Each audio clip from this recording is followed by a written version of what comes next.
নমস্কাৰ সকলোকে আজি ভণ্টি আৰু মই অলপ ওলাই আহিছোঁ ফুৰি আহোঁ বুলি পাপাই অলপ আমাক আগবঢ়াই দিছে যিহেতু বহুত দিন ক'তো যোৱা হোৱা নাই লগতে মানে বহুতো এনেই কামৰ হেডেক কিবা কিবি তেনেকুৱাবোৰ আৰু চ' আজি অলপ ফুৰি আহোঁ বুলি ওলাই আহিলোঁ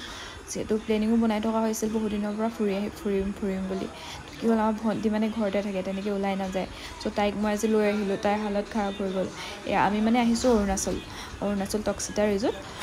অলপ সাঁতুৰিম এনজয় কৰিম তেনেকৈ বুলি আৰু সেয়া ৰিজৰ্ট পাই গ'লোহি আহি পায়ে তেখেতলোকে বোলে বিয়াৰ অৰ্ডাৰ কৰিছে মই এনেই ভিডিঅ' এটা তুলি লৈছোঁ আৰু বিয়াৰকেইটা দেখিছিলোঁ কি সুন্দৰ পৰিৱেশ এণ্ড লেটছ গ' এতিয়া আমি সাঁতুৰিম মই সাঁতুৰিব নাজানো বাৰু এনেই পানীত আৰু নামৰিছোঁ অলপ যিহেতু পানীত নামৰিম বুলিয়ে আহিছিলোঁ অলপ নামৰি লৈছোঁ আৰু সেইটো কাৰণে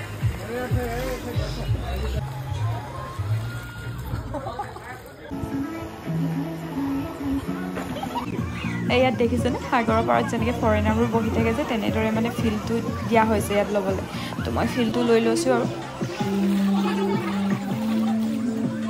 এণ্ড লাষ্ট